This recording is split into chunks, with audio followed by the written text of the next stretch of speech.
support, Evelyn? Speak! We have sealed the gates to the city. The castle is secure. Spectacle, but behind the scenes was pure chaos. From sets literally being torn down during filming to a director financing the final battle with his own money. This isn't the He-Man movie you thought you knew. Fact number 1. Frank Langella took the role for his son's love. His 4-year-old son was running around the house shouting, "By the power of Grayskull," and was completely obsessed with the villain. Langella didn't see it as slumming. He later said, "My son was 4 years old, and I wanted him to see his father as Skeletor." Director Gary Goddard wanted him dubbed over entirely. They brought in voice actors to test. The crew used clever lighting and tight camera angles to hide the gaps where elaborate Castle Grayskull backgrounds used to be. They were literally losing pieces of Eternia in real time. Number 4. The director paid for the final battle himself. Weighed 45 pounds and caused severe bruising around her groin area. The costume was so restrictive that Foster could barely move, which explains why Evil-Lyn never sits down in the entire movie. She had to remain standing for every scene because the armor simply wouldn't allow her to bend. Foster actually credited the uncomfortable wardrobe with helping her stay in character, saying the immobility informed Evil-Lyn's signature rigid posture. Sometimes the best performances come from genuine physical constraints. Fact number 8. A contest winner became Pig Boy. One of the strangest casting stories involves the mysterious character Pig Boy. This wasn't a role cast through Hollywood agents. It was the grand prize in a nationwide contest run by Mattel. The winner, 13-year-old Richard Sponder, got an all-expenses-paid trip to the set and a brief on-screen appearance. By the time his victory was announced, all the Earth scenes were already shot. So Goddard cast him as Pig Boy, a minion who briefly holds Skeletor's staff during his return to Grayskull. The moment is so quick that most viewers missed it entirely, but for Sponder, it was the ultimate fan experience, standing face-to-face with Frank Langella's Skeletor and becoming part of cinema history. Fact number 9. The movie used a post-credits scene before Marvel.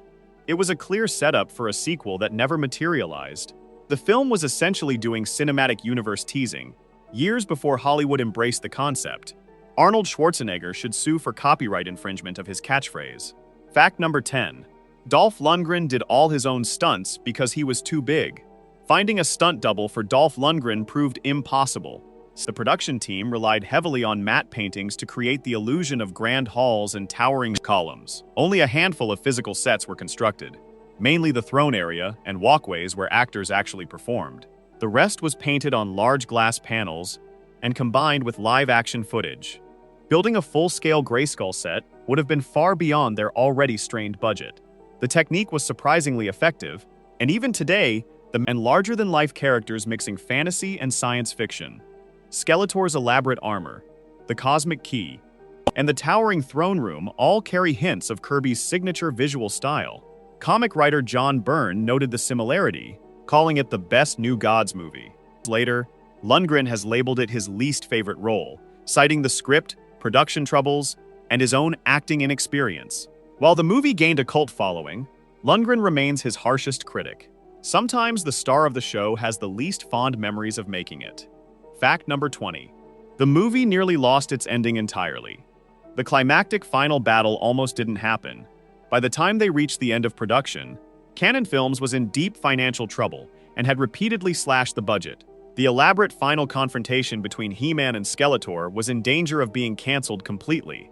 Filming was shut down with no money left for the big finish.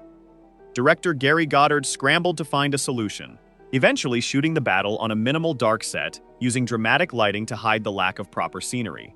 This stripped-down approach accidentally became one of the film's most memorable sequences.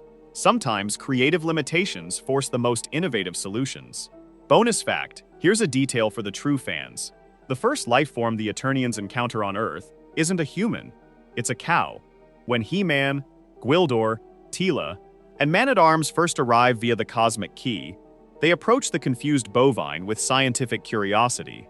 Gwildor even tries to communicate by mooing back at it, as if that might bridge the intergalactic. From dubbing controversies to sets being torn down mid-production, Masters of the Universe was far more chaotic than its simple good versus evil story.